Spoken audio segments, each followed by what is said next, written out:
Hello प्यारे बच्चों, welcome back to my channel Chanderi tuition classes में आपका बहुत बहुत स्वागत और वेलकम है। तो आज हम यहाँ पर डिस्कस करने वाले हैं क्लास 5 का हिंदी का चैप्टर नंबर 1। ठीक है, तो उस चैप्टर का नाम है हमारा क्या, राख की रस्सी। क्या है चैप्टर का नाम? राख की रस्सी।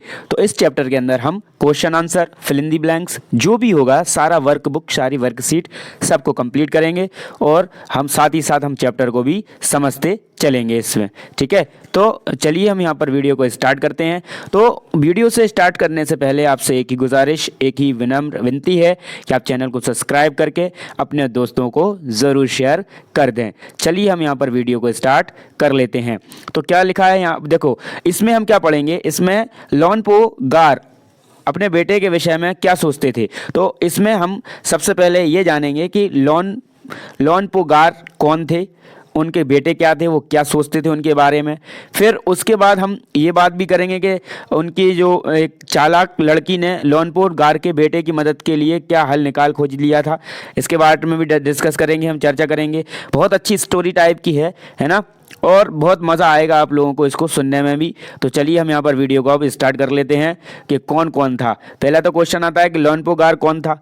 ठीक है, अभी हम इसको सारी जितने भी आपके क्वेश्चन आंसर हैं, सारे चीज़ों के आंसर हम आपको दे देंगे। चलिए बस वीडियो को स्टार्ट कर लेते हैं। तो लोनपो गार तिब्बत के 32वें राजा सोनग वसेन गोपो के मंत्री थे। ठीक है, अब आपको लगा 32वें राजा के सोनग वसेन गनपो के मंत्री थे। वे अपनी चालाकी और हाजिर जवाबी के लिए दूर दूर तक मशहूर थे। जैसे कि बीरबल रहता था अखबार के दरबार में, कोई उनके सामने टिकता न था। चैन से जिंदगी चल रही थी, मगर जब से उनका बेटा बड़ा हुआ उनके लिए चिंता का विषय हुआ था। कारण यह था कि वह बहुत भोला था, होशियारी उसे छूकर भी नहीं गई थी। लोनपो गार ने सोचा, मेरा बेटा बहुत सीधा साधा है, मेरे बाद उसका काम कैसे चलेगा। ठीक है, उनका बेटा कैसा था? बहुत सीधा साधा था। वे तो बहुत चालाक थे, हाजिर जवाबी थे, पर वो बिल्कुल सीधा साधा था। एक दिन लोनपो गार ने अपने बेटे को 100 भेड़ें देते हुए कहा, तुम इन्हें लेकर शहर जाओ, मगर इन्हें मारना या बेचना नहीं। इन्हें वापस लाना 100 जौ के बोरों, मतलब 100 जौ के बोरों के साथ, वरना मैं तुम्हें घर में नहीं घुसने दूंगा। इसके बाद उन्होंने बेटे को शहर की तरफ रवाना किया। लोनपो गार का बेटा शहर पहुंच गया, मगर इतने बोरे जौ खरीदने के लिए उसके पास रुपए ही कहाँ थे। वह इस समस्या पर सोचने विचारने के लिए सड़क किनारे बैठ गया, मगर कोई हल नहीं समझ में ही नहीं आ रहा था। वह बहुत दुखी था। तभी एक लड़की उसके सामने आ खड़ी हुई। क्या बात है, तुम इतने दुखी क्यों हो? लोनपो गार के बेटे ने अपना हाल कह सुनाया।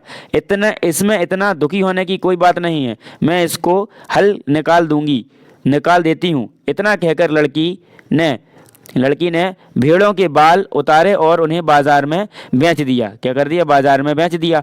जो रुपए मिले उनसे, जो भी रुपए मिले ना, तो जौ के 100 बोरे खरीदकर उसे घर वापस भेज दिया। लोनपो गार के बेटे को लगा कि उसके पिता बहुत खुश होंगे, मगर उसकी अपबीती पर उन्होंने ध्यान नहीं दिया। वे उठकर कमरे से बाहर चले गए। दूसरे दिन उन्होंने अपने बेटे को बुलाकर कहा, पिछली बार भेड़ों के बाल उतारकर बेचना मुझे ज़रा भी पसंद नहीं आया।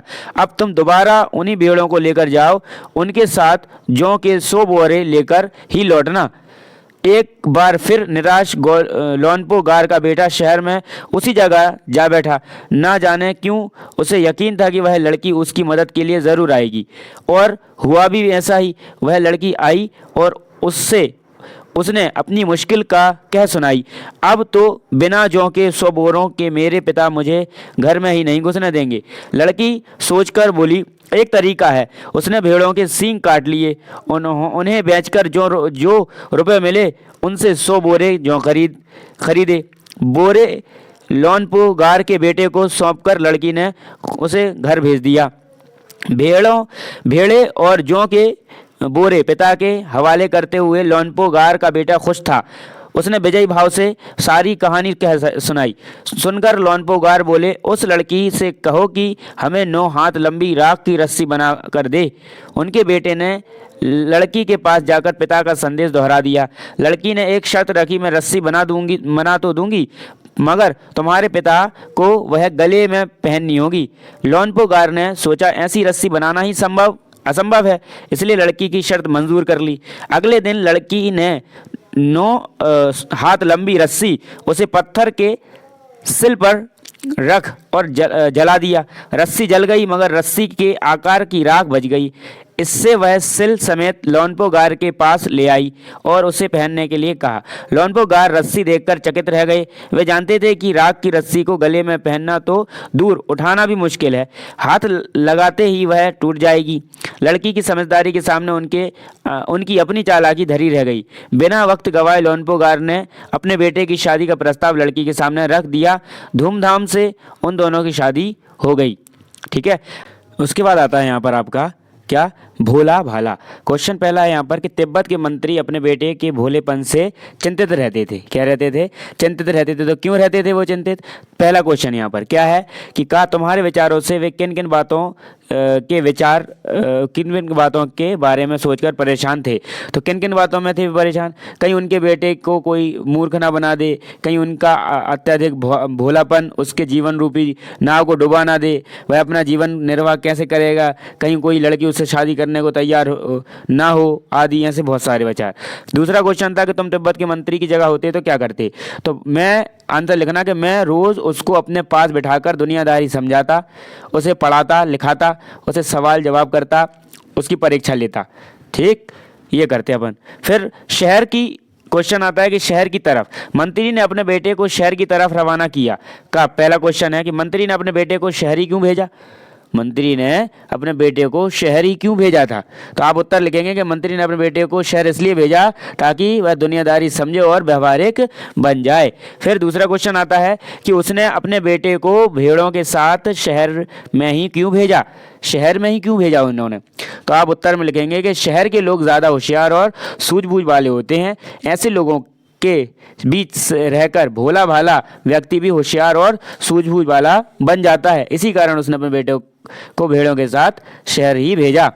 फिर क्वेश्चन आता है ये वाला कि तुम्हारे घर के बड़े लोग पहले कहाँ रहते थे।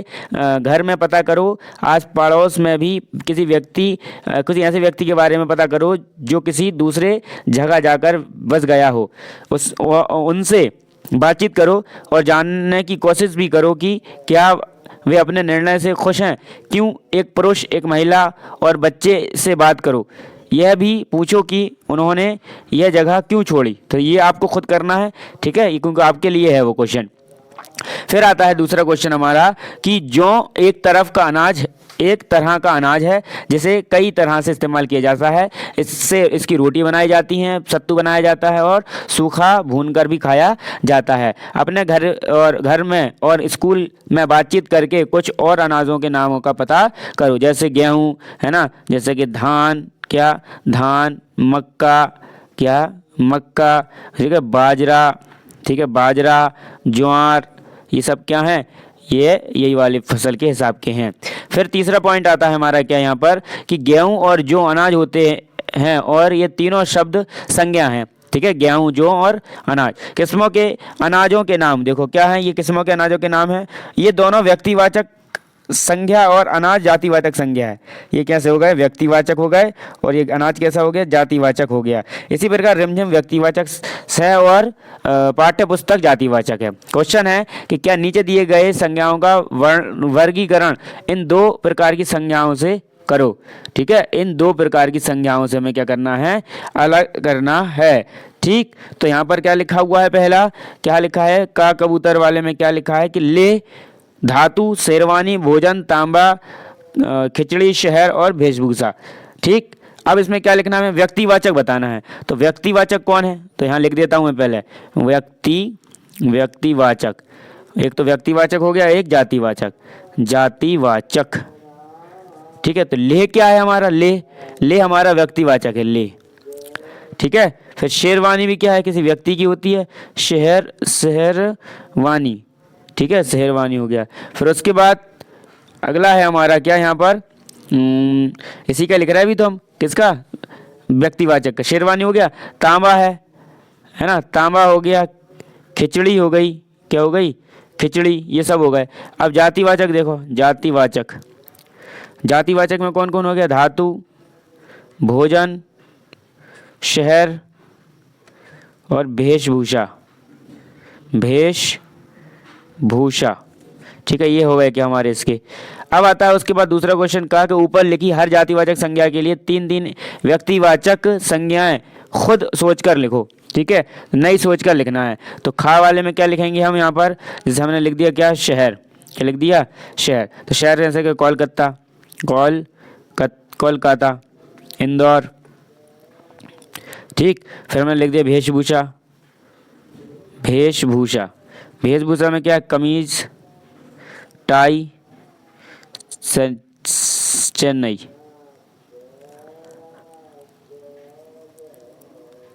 धातु में कौन हो जाएगा, लोहा, सोना, चांदी।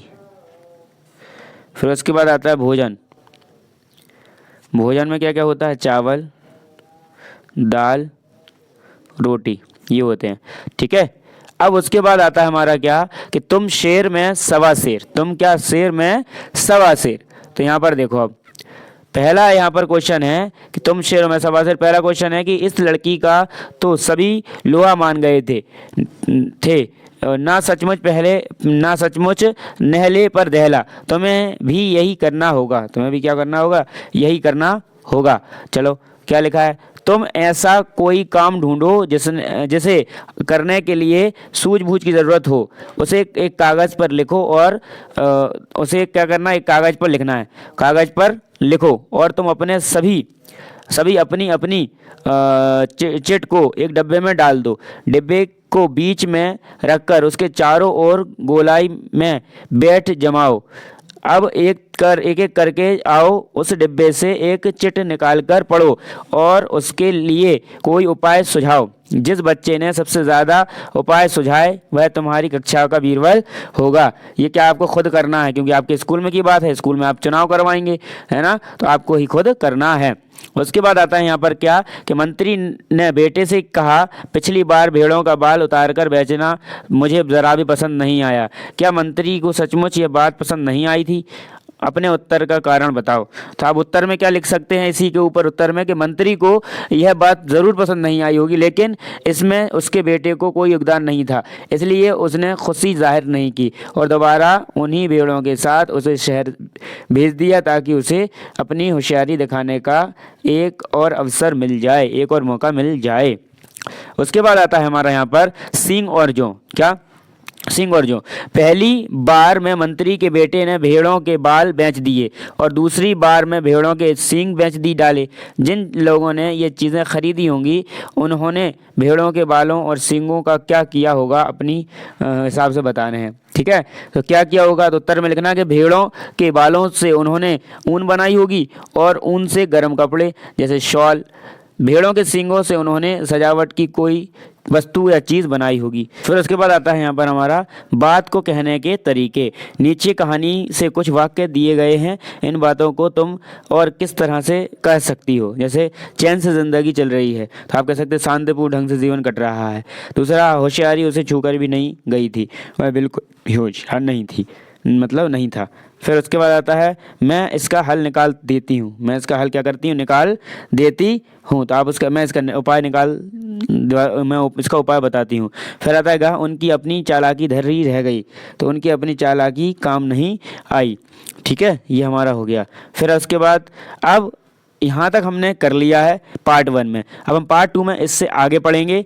ठीक है, अगर आपने वीडियो को लाइक नहीं किया तो वीडियो को लाइक, शेयर एंड सब्सक्राइब करें चैनल को। चलिए मिलते हैं नेक्स्ट वीडियो में। अब यहाँ पर पेज नंबर कितना है आपका याद रख लेना, आप खुद से, इसमें पेज नंबर शो नहीं हो रहा है। थैंक्स फॉर वॉचिंग, मिलते हैं नेक्स्ट वीडियो में।